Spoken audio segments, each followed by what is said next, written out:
I've never seen a diamond in the flesh. I cut my teeth on wedding rings. Dude, that's pretty cool. Man, that is a sad clown. Dude, that's pretty good. This is The Gloom, bringing you weekly interviews with F3 Omaha Packs, exploring their F3 experiences and finding those sticky elements that create the glue in the gloom. Today we've got a high-impact man on the call, former site Q at Golden Spike, and immediately came into F3 and just started to accelerate. I remember just having fun watching you as you came in. And so we got Mother Goose on the call. Mother Goose, I want to just start you off where we always do with kind of who EH'd you, what was the first workout like, and maybe any funny stories from that first workout, and then how did we land on the name Mother Goose? So yeah, it's weird. Actually, my wife EH'd me. I knew about F3 just by being friends with a lot of guys that were in it and kind of following them on Twitter already. Saul and Sparty being a couple of them. I'm a prep grad, so I just kind of knew a lot of those guys. I remember seeing an article in the World Herald. I think they quoted Big One, Matt Garland, who I know. And I remember thinking, that's something I could see myself doing, but man, 5:30 is really early. And at the time when I first saw it, I didn't really have a need for it. I don't think. I've been blessed to always work in high schools where I have access to weight room and treadmill and all the fitness equipment I need. Being a prep grad, I kind of felt like I had the brotherhood or fellowship aspect under control.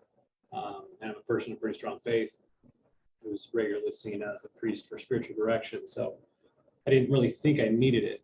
And then in March of 2020, when the whole world got turned upside down, I started really struggling with anxiety, panic, and depression. And I remember walking by Burke one day, by Golden Spike, which I didn't know as Golden Spike at the time. And I saw Sparty, and of course just said, "Hey, what's up, Mark?" And he was with a couple other guys, and I saw these stickers on the cars, and I think it was maybe one of the underground pandemic F3 workouts that were being held. And at the time, I was just on a walk. Like I literally just needed to get out of the house and go on a walk. And I looking back at it, I wish I would have just stopped and asked right then, "Hey, what is this? Tell me about it." A few months later, my wife had a girls' night. She was hanging out with some of her friends from high school. They're all mutual friends with Lucky Charms. And actually one of them lived, I think, next door to LPC. And they started talking about this F3 thing, and my wife got home and said, "I really think you should try that. Like, I think it would help with what you're going through." And I've always wanted to be an early morning workout guy. I've tried some things that never stuck. Like I did insanity videos, T25, getting up and running. It would always last for like a week and a half, and then I'd kind of fall back in old routines. And the main reason for me wanting to be an early morning workout guy is to hopefully increase the metabolism, lose some weight, and drink less. So anyway, I called Saul and I called Sparty and just wanted to ask about it and kind of see like what's this group like. Because being somebody that struggled with anxiety, I really didn't want to come into a group where it felt like military boot camp, where guys are going to be screaming in your face, and, do the push-ups right, you pansy, that kind of stuff. And they both kind of reassured me, like, dude, it's really not about the workout. It's and if you show up and walk around the track for 45 minutes, that's fine. So I think just the reassurance from them, guys that I already know and guys that I trust, I said, okay. And I told Saul, I'll see you Friday at Burke. I happen to live about a half mile away, so that helps. So my first post was October 30th of 2020. I remember that because it was a Halloween themed beatdown. And of course, as I show up, I think the first person I shook hands with was Tonight Show. And I didn't know that I was supposed to be called an FNG or anything like that, or a new guy. And I just said, "Hey, I'm Kevin." And they said, "Who named you Kevin? That's a horrible F3 name." I was like, "Oh no, I'm a new guy." "Oh, okay." And then Saul kind of finds me and he's like, hey, it's a ghost queue. And I didn't even know what a queue was. And then he's trying to explain, he's like, it means we didn't know who the queue was going to be till they got here. It's a long thing. Just go along with it. It was actually a co-queue. I think it was Tonight Show and Toto. But Toto was wearing like this brightly colored Jason Halloween mask the whole time. So I remember like the second time I saw Toto at a beat down, I didn't recognize him. I had no idea who it was. Yeah. So it was, I mean, it was a fun time. You know, they gave us, I remember it was like Halloween themed. It was like a choose your own adventure. So I think Tonight Show said something like, all right, there's an axe murderer after us. Should we get into the moving car, or should we go into the shed full of meat cleavers? And so, of course, you know, all the guys around me said the shed full of meat cleavers. It was a good beat down. We went up and down the stairs a lot. It was hard, but I made it through it. And then at the end, they, you know, put me in the circle, and I kind of gave my story. And I guess I maybe really thought I was supposed to talk about like what church I belonged to, or where my kids went to school, or stupid things that nobody cared about. They really just wanted to know the embarrassing stuff. But honestly, after I told them my full name, Kevin Van Winkle, I could have said I'm an astronaut, or I'm like a rodeo clown. They heard Van Winkle, and they just went down this rabbit hole. I was almost Pappy after the bourbon. But then it went from the Rip Van Winkle Tall Tale, and somehow got changed into nursery rhymes. And I think it was LPC and No Doze, or one of those guys that just threw out Mother Goose, and Tonight Show said Mother Goose it is. Nice. And it's funny because I came home and told my wife the nickname, and she laughed. Because my brother-in-law, who I EH'd, and he's in Kansas City, but his nickname his whole life has been Goose. So the fact that he became Mother Goose was kind of funny. That's awesome. So that's an interesting start, right? You're coming in. So were there a lot of guys wearing costumes during that workout, or? At that one, no. I think because it was a Friday. Okay. I think that Saturday, the actual Halloween beatdown was the costume one. Gotcha. I was sore as hell. So I think my second post was the following Tuesday. And did you know, like when you left, were you like, wow, this is weird, or you had kind of been prepped that it might be a little bit strange or awkward? I had been prepped that it might be a little strange. Yeah. And everyone just kind of said, hey, just have an open mind, have fun with it. I definitely enjoyed it. I couldn't stay for coffee. My wife always has early morning meetings on Fridays, but Wentworth, I remember, pulled me aside afterwards because he lives in the same neighborhood. And we just chatted for like 10 minutes. And I kind of left thinking like, wow, that's a guy I just met. And he's talking to me like we've been friends for 20 years. Yeah. So I knew I wanted to be back. And I looked at the schedule and I said, oh, there's one at Westside on Tuesdays. I live kind of close to there too. So my second beat down was with Tater Tot on the queue at Westside. And so I guess what's that, Coliseum. And for some reason, it was so much harder than the first one I did. Yeah. And I was in a group with Slow Pitch, who had just come off COVID, and Wide Right, who admitted that he still smoked cigarettes regularly. I was the sixth. Like, I was getting my ass kicked. So it's like it was kind of like that. Like my first 10 or so posts, there'd be like one like I thought, oh, it's not that bad. And then one where I was like, oh my God, how are these guys doing this? Yeah. But I eventually worked into F3 shape. So from a fitness standpoint, then it sounds like the workouts were reasonably difficult, right? Even though you had been doing a lot of stuff before. What do you think it was? Just more cardio, or just kind of a mix of things, or? Yeah, I think it was just mixing it up and like the cross training element. Because I was doing a lot of yoga, or I'd lift weights, or I'd run, but I would never do those things combined. Sure. It's like I just got out of the weight room right before we started here. In the weight room, I just do 10 sets of 10 every minute on the minute for 30 minutes. Yeah. And it's just muscle growth. There's long rests in between, get my heart rate up and let it come back down. So I think for me, like the fitness aspect of F3 is, hey, we're starting and we're not really going to rest until we're done. Yeah, for sure. Yeah. Yeah. Well, and you mentioned kind of early on that the COVID kind of onset of maybe some anxiety or depression, and so coming into this group, you feel like talk to me about the fellowship aspect. Once you got to stay for coffee or just connect with guys, what was your experience there? Well, starting your day with fun and laughter was huge for me.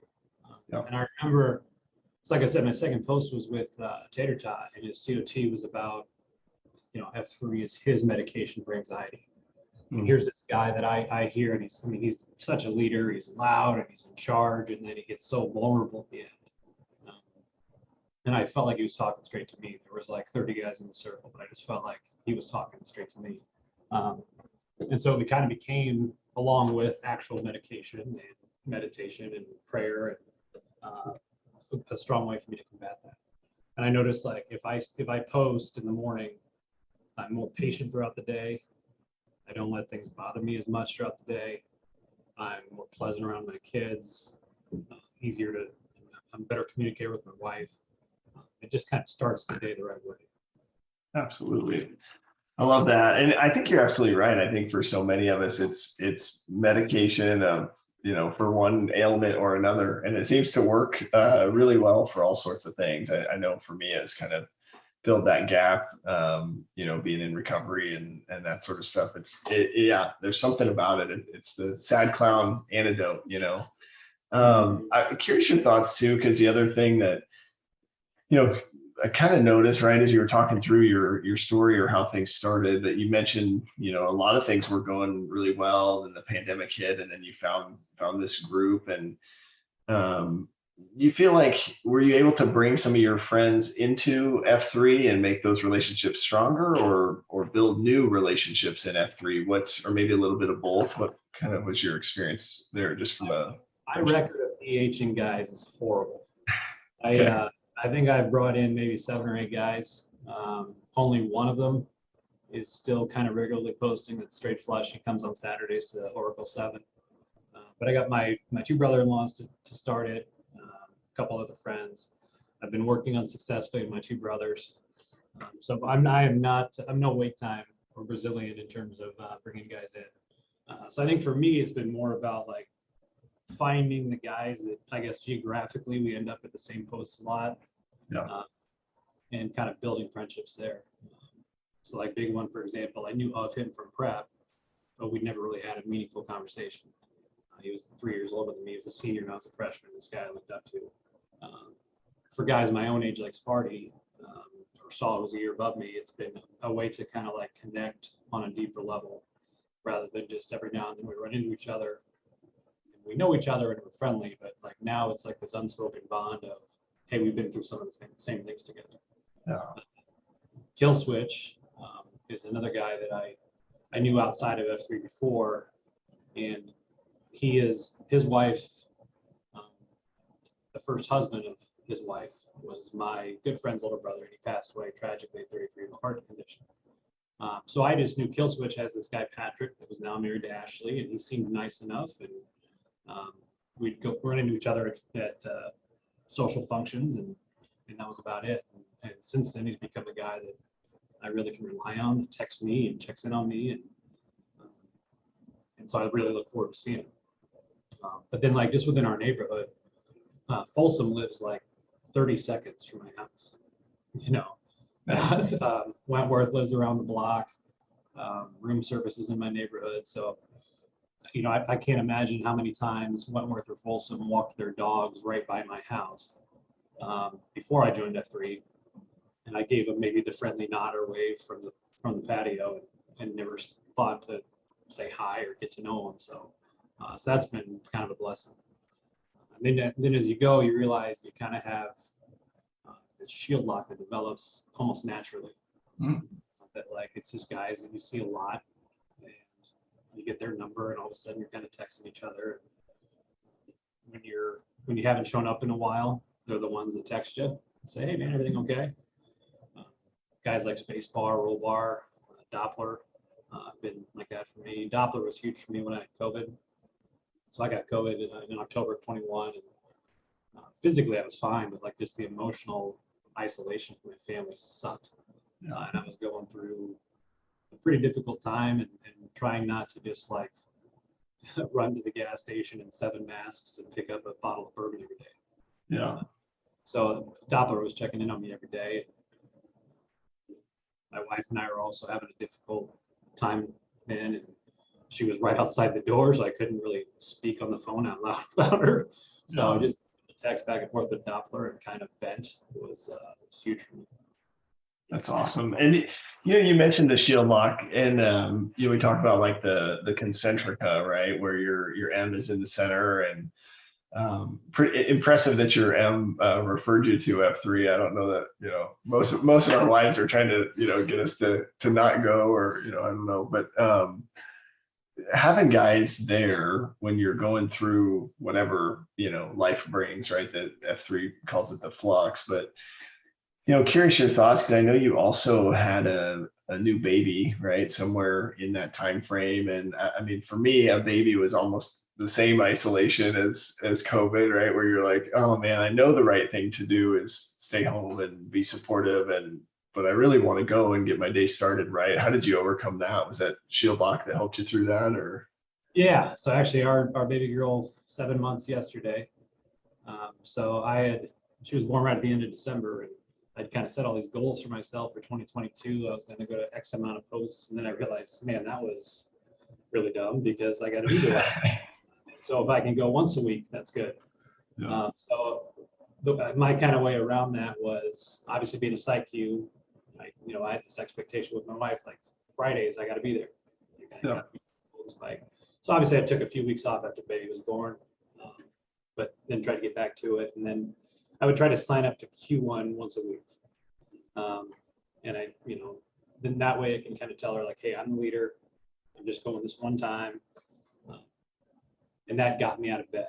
So even if it was because she was really supportive. She would say, hey, like if you're feeding her at 4 o'clock and you put her back down, like, yeah, go for it. Go ahead and go work out. But I would be exhausted. Right.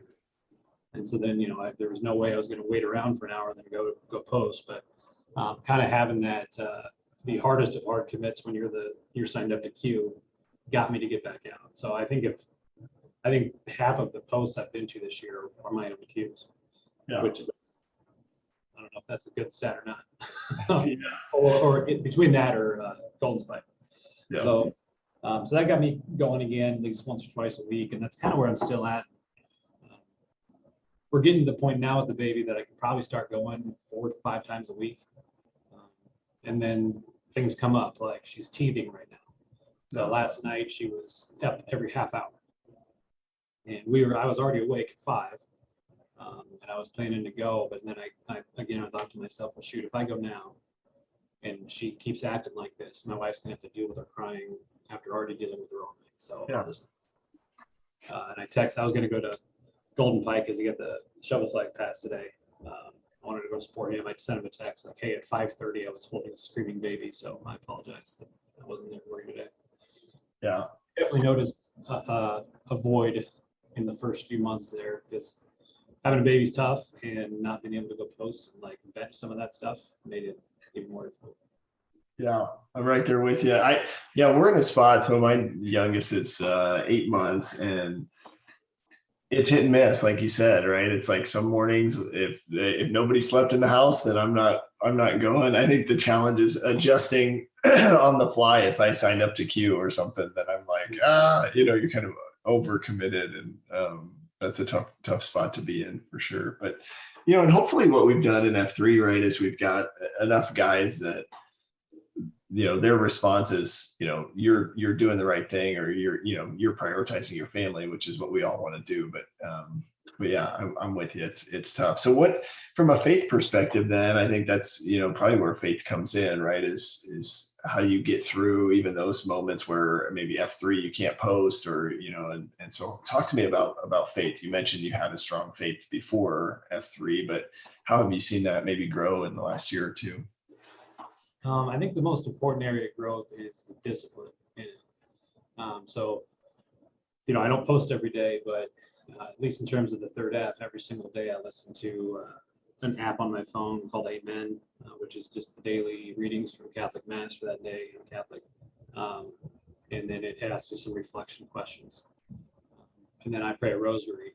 And for me, the rosary is like my crutch. It's something I do in times of panic or anxiety. It's something I do when I can't sleep or I can't turn my brain off. When I just feel like, man, I need help right now. So, I mean, there's times, especially for the last couple months with the baby, where I'm praying like 3 or 4 a day. It just so happens that it takes me about 12 minutes to pray a rosary, and that's about how long it takes to give a baby a bottle. So a lot of times I'm giving the baby a bottle and praying a rosary at the same time. So that for me is just something that kind of, with the discipline of F3, of I can do this every day. If I'm not there, I can grow in this area every day. And then beyond that, I think the best part with the third F for F3 for me is being open to so many other people and their faith experiences. I tend to be pretty narrow-minded. I'm Catholic, but more specifically, I've been in Jesuit education for more than half my life. So St. Ignatius is kind of like my spiritual guide. Signature tattooed on my arm. And I work at Creighton Prep, and I believe very strongly in the teachings of Ignatius, but I think getting to know more guys from other Christian denominations, or some agnostics or some atheists, and kind of learning about other spiritual mechanisms has been really cool.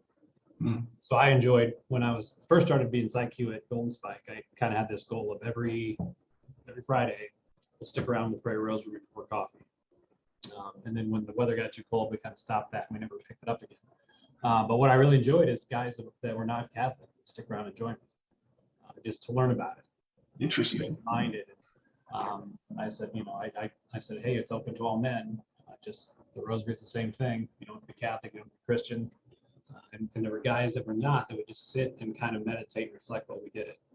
It was a beautiful experience. I remember one in particular. It was just me and Grease Fire, and it was very moving because I prayed the rosary out loud. He listened along, and it was just a really cool moment. It was better than the beat down. That's awesome. That's really cool. What do you think, for you as a PsyQ, what inspired you to add that element? Just, was it something you saw missing, or just something you figured I'm going to be doing it anyway, or what was your motivation there? Kind of a little of both. For me, it was, I'm going to be doing it anyway. A lot of times on the way home from an F3 beatdown, I'll just pray a rosary in the car. So I figured I'd do this a lot of times anyway. And maybe I can open this up as just an opportunity for guys to engage in group prayer. We do a ball of man, or, well, I guess when I started, we were still in COVID rules, so we were always taking a knee and separated. But here's a chance if you want to join in group prayer, pray for specific intentions. And it just so worked out that Friday you pray the sorrowful mysteries, and I think those are, you could call them the sad clown mysteries. You start with the agony in the garden, and you realize that Jesus experienced panic and anxiety and fear. The scourging at the pillar, pray for those that are battling illness and injury, serious health problems. The crowning with thorns, people that are mocked, people that are ridiculed, people that are discriminated against, the carrying of the cross, people that are carrying extra burdens. And in the crucifixion is a reminder that there's something far greater than our earthly experience. So I just kind of found it as a way, and I would say when we pray the fifth sorrowful mystery, let F3 be a source of resurrection in the facts of life. So I just thought it really kind of worked out. It ended up being powerful for me and hopefully for others. Yeah, I love that. I think there's just so much opportunity. I had Doppler had actually come up to me one time after a COT and was kind of asking this question of how do you like do faith, right? Like how, like what does it look like? And I think to me, right, like we teach guys how to lead a workout, right? That's like how we work. But providing an opportunity for guys to see what your faith looks like in action through the rosary and just a simple thing. I love that you did that. You know, I think it's probably something we need to do more of, to give other guys exposure, because a lot of guys have never prayed a rosary and don't even know what that means, right? It's like you see it in movies and think about the plastic beads or whatever. And so I think just going a little bit deeper with showing the example, I think is really, really cool. I think that's probably one of the reasons. And I remember being at the shovel pass when you got the flag from Saul, and he just mentioned some desire to keep it in the neighborhood, keep it kind of in the prep family, right? But I think he also saw a lot of leadership qualities in you. So curious, what was that like being selected as a site Q, and then your experience as a site Q? You feel like you grew as a leader throughout that, or? Yeah, first of all, I was honored because I had only been posting, I think, for less than 6 months when Saul asked me. And so it was an incredible honor. And it was also humbling to know that like there were so many guys out there that he could have chosen from, and kind of saw something in me. But then, full disclosure, like selfishly, I wanted it too. I'm the kind of person that is very type A. So, when I came in F3, I said, I want to be one of those guys. I want to be one of the site Qs at some point. And Golden Spike made the most sense for me because it's so close to my house. It's my first post. It's my favorite home. So it was kind of a perfect mix where Saul saw something in me, but I also kind of saw something in that site and wanted to take that role from him. So when he sent me a text, I was a very quick yes. And he's like, "Are you sure you don't want to like talk about it?" I'm like, nope, we're good. I think my only hang up was that I can't always go to coffee on Fridays. So I wanted to make sure that was okay with Tater and everybody else, if that's an expectation. I'm not much of a pre-runner. I told myself when I started being a site Q, I was like, I'm going to pre-run every Friday. And I think I did like 5. Yeah. And then we travel a lot. So in the summers, we go to Okoboji. And so I said, is it a big deal if you're not there? I said, no, running the site doesn't mean you're physically there every time. If you're not there, you got somebody else bringing the shovel flag and kind of handling the business and registering FNGs. So I definitely enjoyed it. I wanted to do some new things. So like on social media, I really got involved in kind of really trying to hype up the next person that was going to lead, and sort of doing those little mystery pictures or GIFs. Yeah. Got on, so that's been fun. And I tried to diversify as much as I could. I remember one of my goals was to have a VQ once a month, because I was a former teacher, and I kind of said, hey, as a former teacher, I'd love to have like this be a place that really embraces VQs and gets guys to do something the first time, even if they're hesitant or scared. Like, I'll do it with you, I'll cook you with it. But then so many guys reached out about queuing that I had like the first 4 months filled. So like I don't think I actually I maybe had 2 or 3 VQs the whole year. So that goal didn't really get realized, but I think what I'm proud of is I don't think I had anybody queue more than 3 times over the year. I think Cheap Seats was my most popular. He did it 3 times. But he, like me, is a guy that will just go on the queue schedule and look at open dates. Yeah. But then sometimes it comes back to bite you, because like you'll put your name in and you'll get a call from a guy that's queuing, the site queue for the next day. Yeah. Now I got 2 queues that week. That's fine. Whatever. I'll figure it out. So yeah, I've gotten in trouble with that before too. I put my name in sometime and the site queue didn't text me. He's like, actually, I already have somebody for that day. I just haven't entered it yet. Okay, no worries. Nice. So I got to stop doing that. Yeah. What do you think it is about what draws you to that aspect of queuing workouts? Because I love it too, but curious from your perspective, why do you enjoy leading workouts so much? For me, it scratches an itch that I have. So I coached football and baseball for 11 years when I first out of college, when I was teaching at prep, and then left to be an athletic director. So I wasn't coaching. I didn't have a classroom. So kind of just that natural, like, hey, everybody listen up. This is what we're going to do. Yeah. Is an itch for me to scratch. So I really enjoy planning workouts. The more and more you do, finding ideas for COTs is the challenge. And it's it's almost like you kind of walk through life and maybe read something or hear something, and then I have like a notes thing on my phone. I'll be like, yep, I'll put a quote in. Like, I'm going to use this as COT at some point. So I got a few in there now that I could use in a couple weeks. Awesome. But it just, I like that idea of just kind of being more aware of, hey, what's a good lesson? Yeah. If I take a lesson from something, maybe I can share that with the guys in a COT down the road. Yeah. No, I'm the same way. I've got a notebook that I keep all the future COTs in.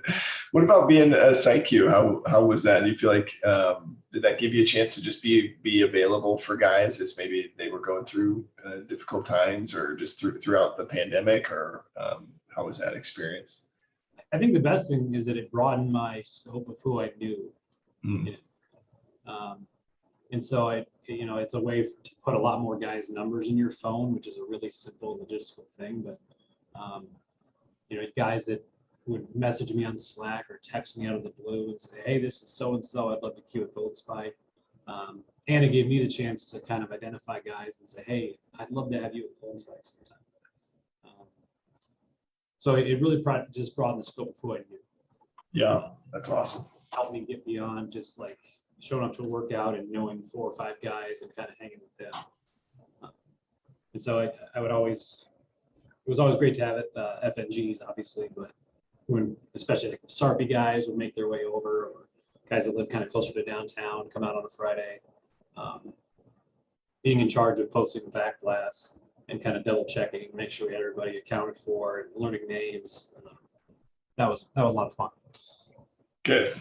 Well, that's good. I think the other question I would have for you about being a site queue is how'd you land on Oompa as your successor? What was that process like?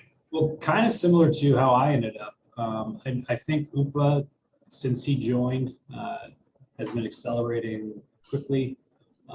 He's hilarious. He's creative.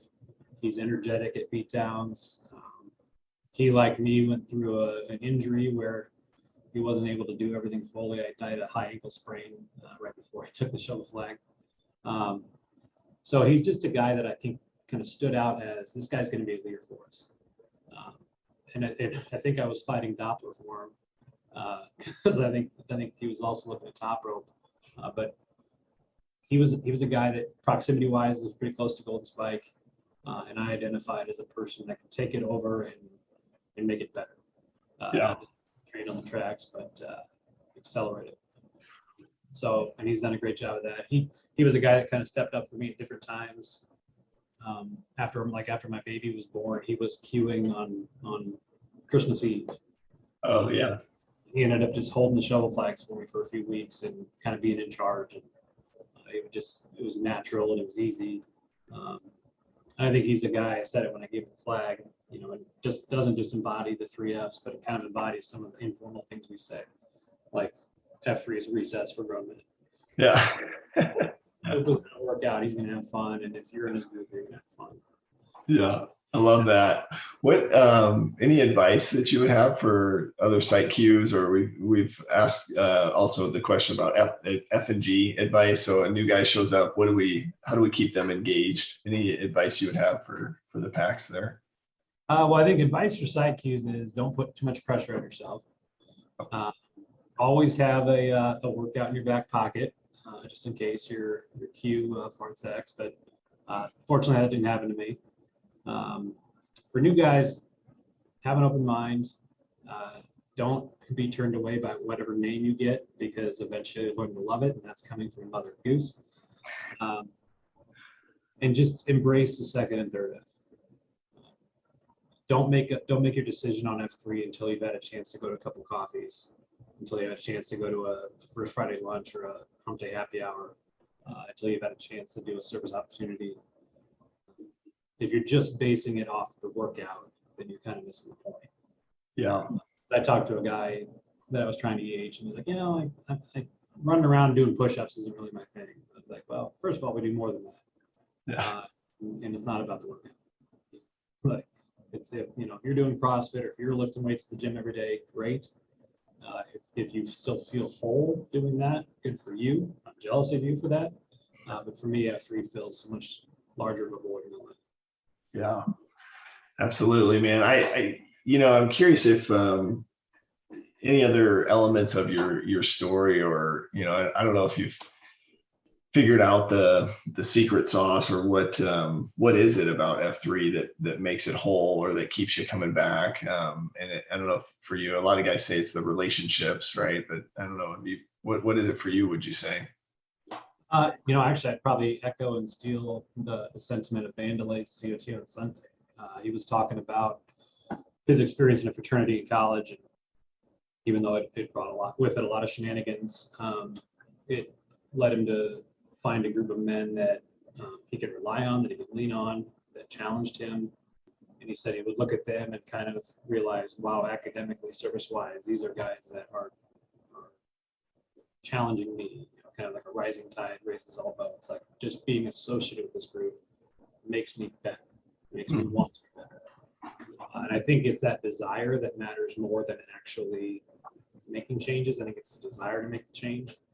And so being around F3 guys, especially like the respect guys, and looking at them and saying, that's what I want to be, like that. Like that person. I want to be like him when I hear him talk about his children, when I hear him talk about his wife. So I think it's just like growth through association. Just being with these men inspires me today. And it's fun to be at a workout where you got a 68-year-old and an 18-year-old. It doesn't matter how much money you make. It doesn't matter what kind of car you drove to the workout. Everyone is on the same level at that time. Yeah. And I think it's really, truly, hopefully how the world should be. Yeah. Open to all men. It's the glue. It just keeps back. Yeah. I love that, man. And you're spot on. I think that's a really good summary. I would echo that. I do, we've tried to create some space too here within the cast. If guys see you out in the gloom, anything we could be praying for you about, or encouraging you on, or anything you need there? Well, I went through a pretty rough month. The car accident that killed the young one from Duchenne really was crushing me. Killed her and her brother. And she was a soccer player and cross country runner for Duchenne. And she was one of my favorites. I just love that kid. It just so happened that I learned of her death on a Sunday. I was queuing the next day at the district. I almost called Dirty Bird and canceled. I'm glad I didn't, because it was exactly where I needed to be at the time. But after that one, I think I took about 2.5 weeks off. I was in a big funk. My wife was out of town. She went on a girls trip to Mexico, so I couldn't post for those days. And I tend to take sadness and go to alcohol. So I was drinking too much, and that kind of just carried over to when she got back, where every day I'd say, hey, tomorrow morning I'm going to F3, and then the alarm would go off and I'd fart sack. So I guess there's prayers for me in terms of trying to maintain consistency and discipline. Yeah. I've been doing the 75 hard challenge. I think I've tried it and failed it like 7 or 8 times now. But just like with F3, modify if necessary. So for me, it's not completely no alcohol for 75 days. It's trying to teach myself to drink in moderation. Yeah. And part of that's just to save my marriage and be a better husband and a better father. So I guess prayers for me in that regard. I had some prayers answered this week. I was praying aloud for a buddy of mine that had a mass removed from his skin that could have been cancerous, and came back all good, no cancer. So nice. He was posting with me on those days that I prayed for him. Prayers were successful, so that was very good. But my own mental health experience has made me far more empathetic to teenagers. I've worked in schools for going on 16 years, and when you hear about kids with anxiety or kids that have panic without actually knowing what it feels like, it's hard to understand. So just pray for anybody struggling with mental health, especially teenagers. Yeah, absolutely. Well, I know we got mental health, suicide awareness month kind of coming up here this fall. So I think we'll be sure to do some things around that. I know, and it's for it's everybody, right? I mean, I think you think about the mental battle of just not even just the pandemic, but everybody's got something going on. So I love the awareness there. And thanks for sharing that. I think I love, and you mentioned it earlier, when you hear another man who you view as a leader just be vulnerable and just be who they are. I think that creates a lot of glue as well, right? I mean, I think a lot of people identify with your story. So thanks for your time and just for coming and being yourself. I love it. So I'll take us out in Namarama. Sound okay to you? Absolutely. All right. Brandon Pleharty, 36, The Plague. The Plague. Kevin Van Winkle, 38, Mother Goose. Mother Goose. And is it a honk? Honk honk. Yeah, that's usually what comes. Nice. I appreciate you sharing your